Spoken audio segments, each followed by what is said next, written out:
Bueno, ya estamos en comunicación con Ramiro Madera, que él es abogado, es docente y es integrante de la Secretaría de Derechos Humanos. Ramiro, Daniela, Alejandro y Gabriel te saludamos. ¿Cómo estás? Bienvenido. Hola, muchas gracias. Buenas tardes a todos. Bueno, muchas gracias a vos por el contacto.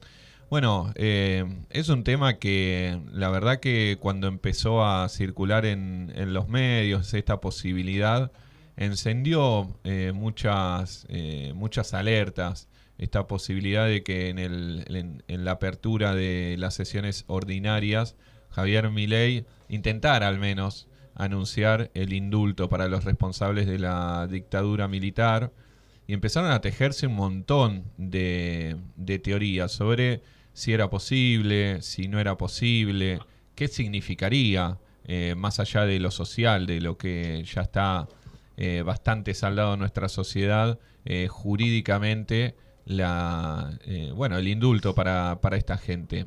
¿Qué nos puedes contar al respecto?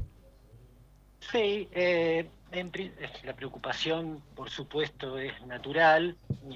Cuando uno eh, mira estas publicaciones, porque tal como decís, fue publicado por un portal dedicado a noticias políticas este, con mucho prestigio a nivel nacional, y después también circuló por grupos de WhatsApp de gente interesada en el proceso de memoria, verdad y justicia. Lo cierto es que este rumor no es nuevo. En el 2024 ya había habido una versión parecida acerca de que el presidente o el gobierno estaban estudiando la posibilidad de llevar adelante un proyecto de ley o el instrumento que les pareciera más idóneo para indultar, conmutar o amnistiar a los represores genocidas condenados. En ese momento tenía un poco más de fundamento porque en el 2024 el presidente, como suele hacer, publicó un tuit en la red social X, alabando como pacificación, así lo definió él, los indultos del entonces presidente Menem, digamos, ¿no? Sí. Después eso fue unos días antes del 24 de marzo del 24, inmediatamente la Cámara Federal de Casación Penal, que hay que decir es el máximo órgano penal de la Argentina, digamos, órgano de alzada, quiere decir que revisa lo decidido por los tribunales orales federales, donde se sustancian los juicios de lesa humanidad, y lo decidido también por las cámaras federales de apelación con sede distrital, digamos, de los distintos lugares del país. Recordó a través de un voto del doctor Alejandro Slokar que los indultos están absolutamente imposibilitados, están erradicados del marco jurídico legal que ha ratificado la Argentina, en virtud de los instrumentos internacionales con jerarquía constitucional, y también de fallos. Hay que recordar el fallo Maceo de 2007, donde se estableció la inconstitucionalidad de los indultos, en este caso de los adoptados por la presidencia de Menem, pero después numerosos fallos de la Cámara Federal de Casación, caso Astiz también en el 2017, Sabol en el 2024, donde esa posibilidad de que el presidente, en virtud de la atribución que tiene el artículo 99 de la Constitución Nacional de dictar indultos, es totalmente contraria a la legislación, a los instrumentos internacionales, a los fallos que ha adoptado, que ha recibido la Argentina por eh, la Corte Interamericana de Derechos Humanos. El último de ellos, lo estoy citando en memoria, pero es la familia Junín Grisonas contra la Argentina, donde la Corte Interamericana condena a la Argentina a llevar adelante investigaciones exhaustivas, imparciales, profundas para establecer la verdad de los hechos, del destino de las personas desaparecidas de esa familia, llevar verdad a los sobrevivientes y reparar las consecuencias del terrorismo de Estado desplegado contra contra numerosas personas y particularmente contra esa familia. Hay que decir también que la Argentina además tiene una ley específica, que es la 27156, promulgada el 24 de julio de 2015, que establece la absoluta prohibición de las penas y los procesos penales sobre los delitos de genocidio, lesa humanidad y crímenes de guerra contemplados en el Estatuto de Roma. De manera que, si bien, como decía, estos rumores suelen difundirse, no hay posibilidad hoy, salvo que, bueno, la capacidad de asombro no la pierde nunca, salvo que la Argentina, a través de este gobierno, de esta administración, hiciera un salto al vacío, y me parece que no están dadas las condiciones para eso, ¿no? Ramiro, ¿cómo estás? Daniela te saluda. Hola, Daniela, ¿qué tal?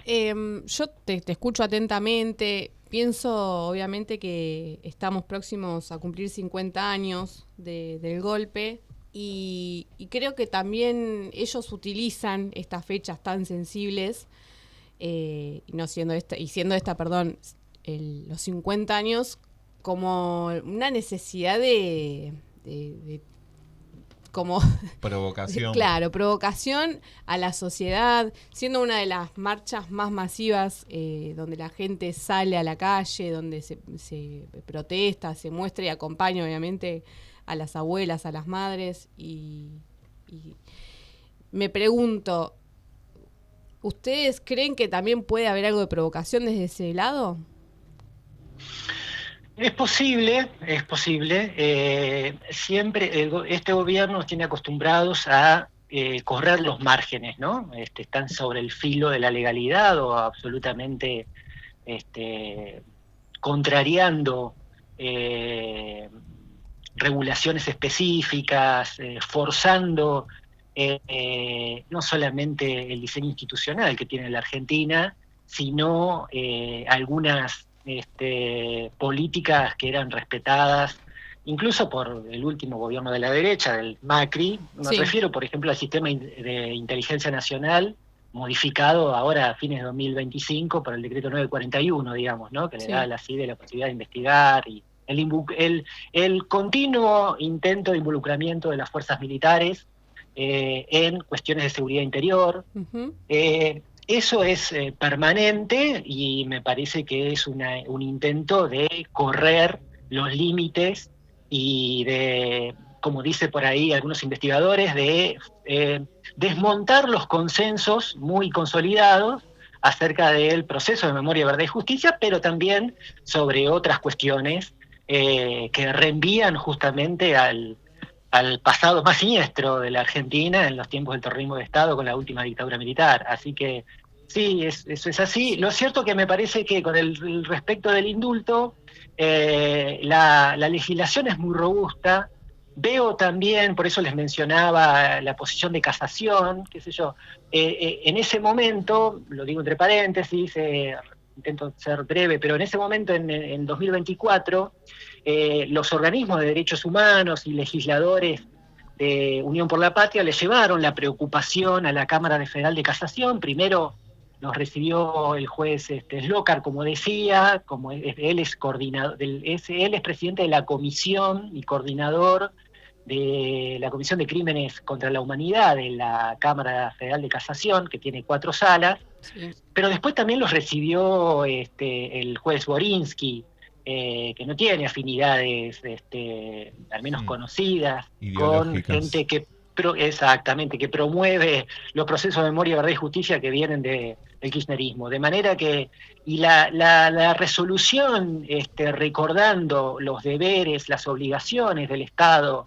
en la búsqueda de la verdad, la sustanciación de los juicios, la reparación, las garantías de no repetición y la vigencia de los fallos de la Corte Interamericana, lo firman Borinsky, Ledesma, Carlos Máiquez, Carlos Coco Máiquez, el padre del actual ministro de Justicia, y Daniel Petrone, quien es hoy el presidente de la Cámara Federal de Casación. Me parece a mí que también hay un consenso extendido dentro de los jueces de casación y dentro de los jueces integrantes del tribunal, de los tribunales orales criminales, de las cámaras acerca de que eso no es posible, eso está fuera de toda... las obligaciones son taxativas y está fuera de discusión, digamos. Habría que ensayar ¿cómo decirlo?, un diseño institucional que forzara mucho las cosas, empezando por la derogación de la ley esta 27.156, que explícita y expresamente prohíbe esa disponibilidad del presidente para ejercer las atribuciones reconocidas en el 99, inciso 3 de la Constitución. Por otro lado, te quería preguntar si tenés, no sé si el número exacto o aproximado de los condenados por delitos de lesa humanidad en este momento. Obviamente los juicios siguen, pero los que están cumpliendo condena. Bueno, sí, lo tengo. Yo les voy a dar los datos, los últimos datos oficiales consolidados, sí, que surgen de la estadística producida por la Procuración de Crímenes contra la Humanidad, que esto trimestralmente es actualizado. Ya ahora, en poquitos días más, seguramente conoceremos los datos actualizados. Los últimos datos disponibles dan cuenta de que fueron condenadas 1.202 personas por crímenes de lesa humanidad en 353 sentencias dictadas desde 2006. Bien. La otra cuestión es que está siempre, como ustedes sabrán, el tema de las personas a las que se les concede la prisión domiciliaria, digamos. Bueno, de las 539 personas detenidas, es decir, que no están condenadas, sino que están procesadas, 454 se encuentran en arresto domiciliario. Y de esas 454 que están del remanente, las que no están en arresto domiciliario, 63 están en la unidad 34 de Campo de Mayo y 22 están repartidos entre el Servicio Penitenciario Federal y algunos otros servicios penitenciarios provinciales. Un número alto de personas con domiciliaria. Y el 84% casi de las personas cauteladas, de las personas a las que se le ha dictado la prisión preventiva mientras se sustancian las investigaciones, el 84% están en su casa, digamos, ¿no? Sí.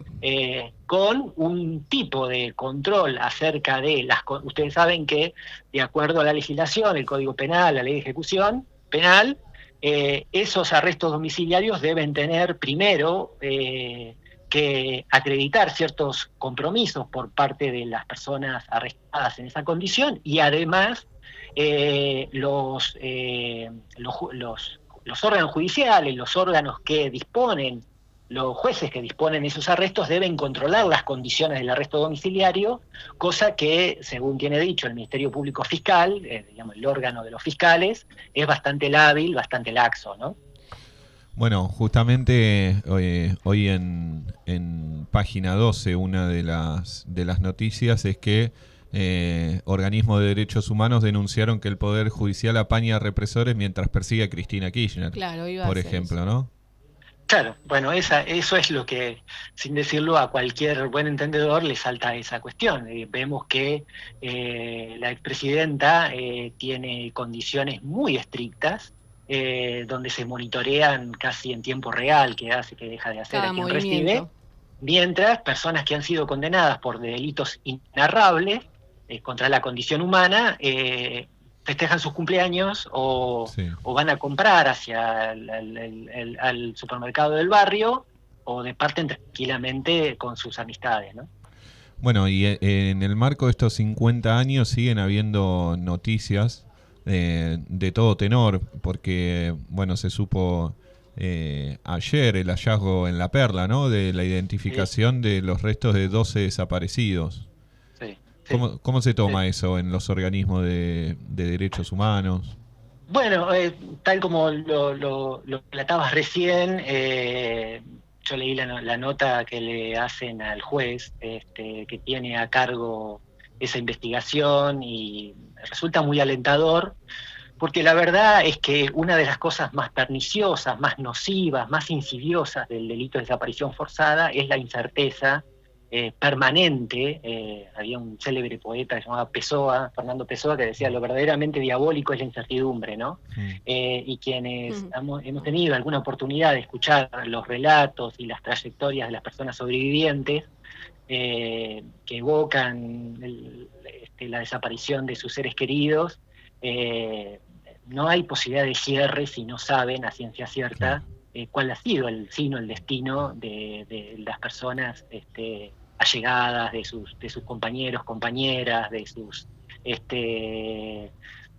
familiares. Entonces es algo, la verdad que el equipo argentino de antropología forense ha hecho un trabajo desde los primeros momentos, ya ahí después de la sentencia en la Cámara Federal del juicio de las juntas, un trabajo muy consistente, reconocido a nivel mundial para la identificación de los restos.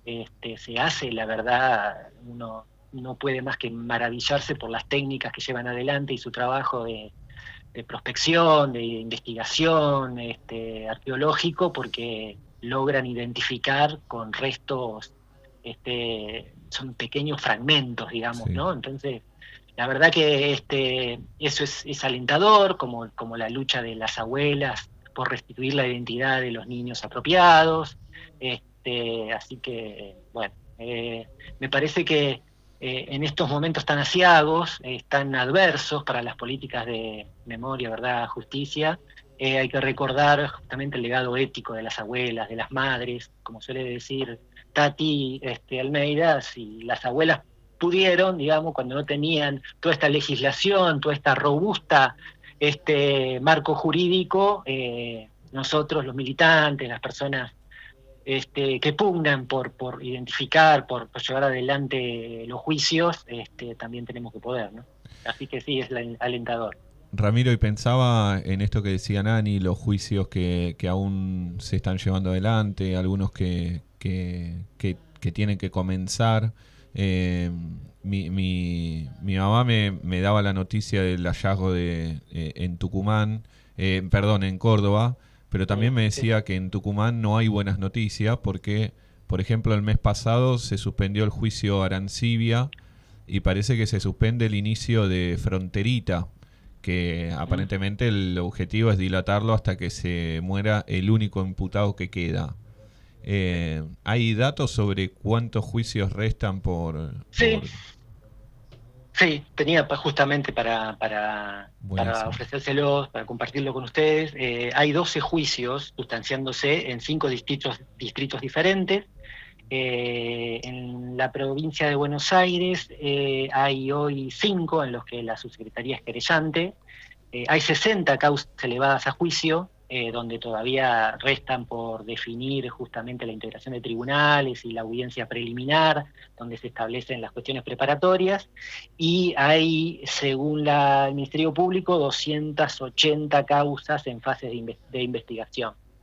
Sí, los problemas que mencionás suelen aparecer, incluso porque también la vacancia de órganos judiciales, las dificultades para integrar tribunales, hasta hace poco se estuvo sustanciando el juicio de la Huerta en la provincia de Buenos Aires, como ustedes sabrán, y el tribunal oral que es de Mar del Plata, que llevaba adelante ese juicio, era integrado por jueces que tenían que viajar de Buenos Aires, de otros distritos, digamos, porque, bueno, faltan nombramientos.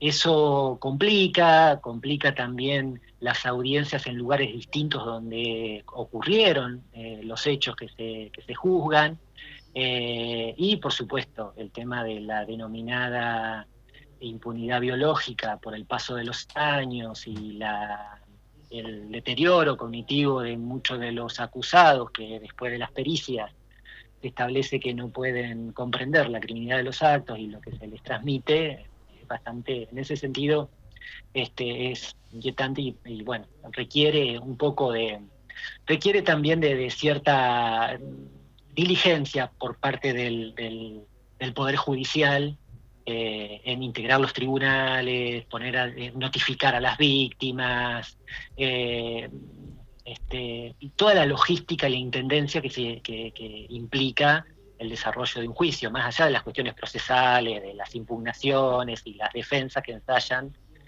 los represores, ¿no? O los acusados. Qué bronca que debe dar esa situación, ¿no? Porque los años nos pasan a todos. y muchos de ellos eran grandes ya cuando cometieron los delitos, y el tiempo se va, a veces, obviamente deja memoria, verdad, justicia, pero otros se llevan muchas cosas. En cuanto a esto, yo te quería preguntar bien si nos podés comentar, compartir este próximo 23, 24 de marzo, cómo es la convocatoria, qué se espera del pueblo movilizado. Bueno, esperamos, como ustedes saben, ¿no? Como es un número redondo, un aniversario de 50 años, esperamos mucha concurrencia.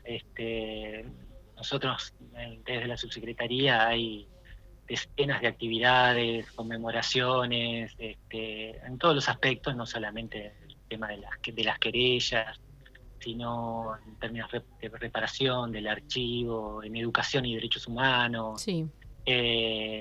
Incluso pueblos originarios, todos los ámbitos de competencia de la subsecretaría se han visto nutridos por decenas de acciones y actos y conmemoraciones y demás, así que esperamos que sea muy nutrida la convocatoria, las marchas. La marcha del 24 en Buenos Aires va a ser seguramente multitudinaria, sí. Porque además, bueno, no solamente, como ustedes saben, no solamente se reclama por memoria, verdad, justicia, sino también por los derechos económicos, sociales y culturales, donde este gobierno los ha agredido de manera bastante intensa y es hasta hostil, digamos, sí, con esas políticas, ¿no? De manera que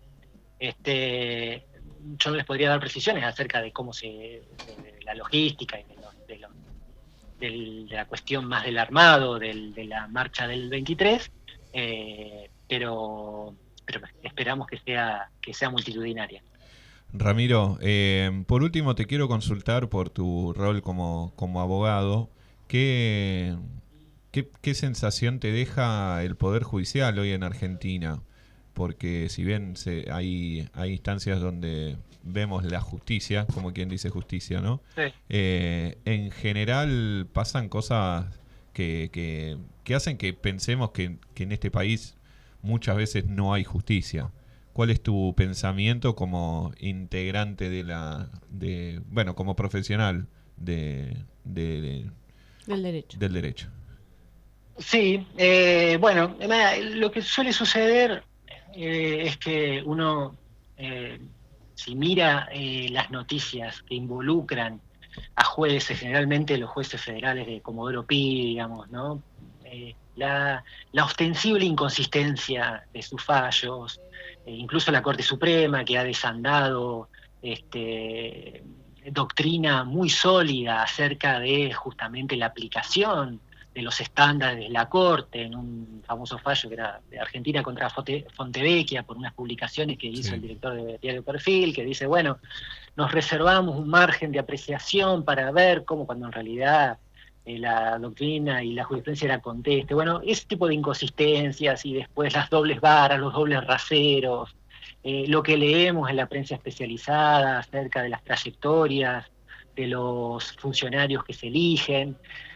Me parece que convive también con jueces, operadores de justicia muy sólidos, que hacen su trabajo de manera discreta, rigurosa, que atiende a las víctimas. Bueno, el caso del juez que está a cargo de la investigación en La Perla, del que vos mencionabas hace un ratito. Y además, la otra cuestión es que la narrativa, eso me parece a mí, la narrativa que se difunde en los grandes medios de comunicación, en los medios que construyen la agenda, eso ustedes lo deben abordar permanentemente, es una narrativa muy mezquina, sesgada, digamos, que busca consolidar intenciones de la actual administración, que no aporta en realidad a que el gran público, la ciudadanía, la población, el pueblo, pueda entender, digamos, de qué va, qué sería necesario para tener un poder judicial democrático, abierto, transparente, que rinda cuentas.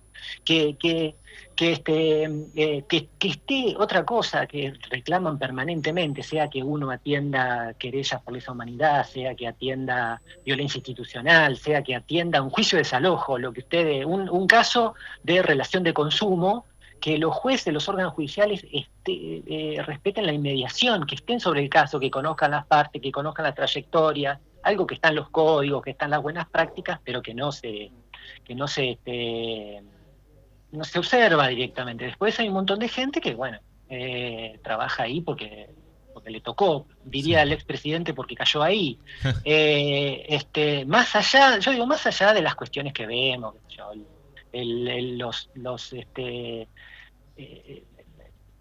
las conductas muy perniciosas, como por ejemplo el afer del agua escondido, el escándalo del agua escondido.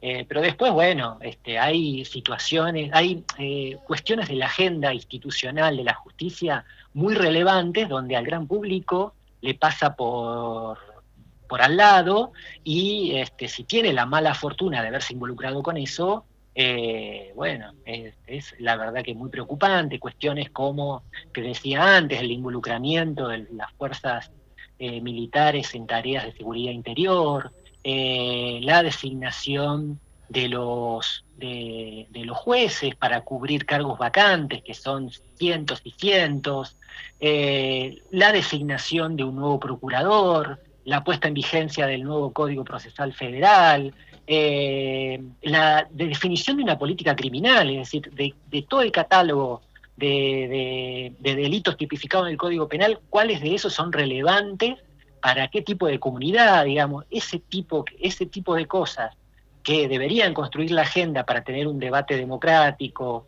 diverso, donde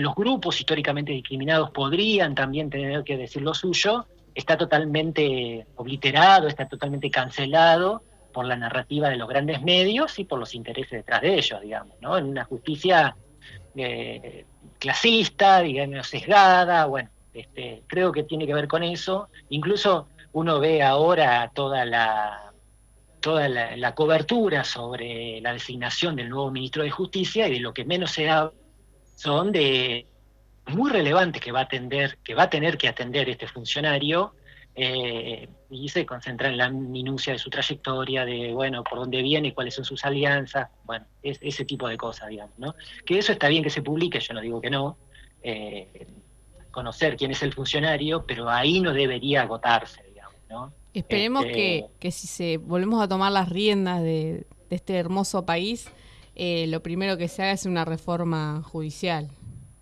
Sí, absolutamente, sí. La reforma judicial, eso, el tema es cómo problematizar los factores relevantes para construir los criterios con que abordemos esa reforma judicial. ¿Por dónde empezar? Empezamos por arriba, por la Corte Suprema, que no puede tener 5 personas que los consideramos omniscientes, que saben de todo. Esas 5 personas, bueno, ahora hay 3, ¿no? Hay que cubrir 2 vacantes. Pero 3 personas muy atareadas, porque uno los ve abordando los métiers y las cuestiones más diversas, y uno dice, pero ¿en qué momento trabaja y puede construir doctrina este hombre? Bueno, tienen un equipo nutrido también y bastante importante para que los ayude. Pero, sí, por supuesto. Empezamos por ahí, empezamos por la transparencia del Poder Judicial, empezamos por la democratización. En un momento, en el último gobierno de Cristina Fernández, se hablaba de la democratización del ingreso democrático, bueno, ese tipo de cosas, digamos, ¿no? ¿Qué tipo de respuesta se le da? Porque estamos siempre pensando en los grandes temas que implican, qué sé yo, bueno, revisión de una concesión de miles de millones de dólares, o ese tipo de grandes litigios. Pero quizás tendremos que poner un poco también la mira en ver qué tipo de respuesta se le da a la persona del barrio que tiene un conflicto con su vecino y eso no se resuelve. Y si eso no se resuelve de manera con un tercero imparcial que investigue, que establezca el marco jurídico, muchas veces termina en violencia. Bueno, ese tipo de cosas también hay que incorporar a la agenda, me parece. Sí. Bueno, Ramiro, nos han quedado muchos temas por charlar. Esperamos que no sea el primer contacto y bueno, muchísimas gracias por la verdad que tenés una claridad importantísima para lo radial y sobre todo para explicar qué sucede en algo que nos cruza a toda la sociedad. Así que muchísimas gracias nuevamente.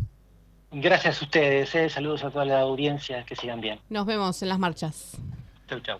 Ramiro Madera es abogado, es docente, es integrante de la Subsecretaría de Derechos Humanos. Bueno, evidentemente, por lo que ha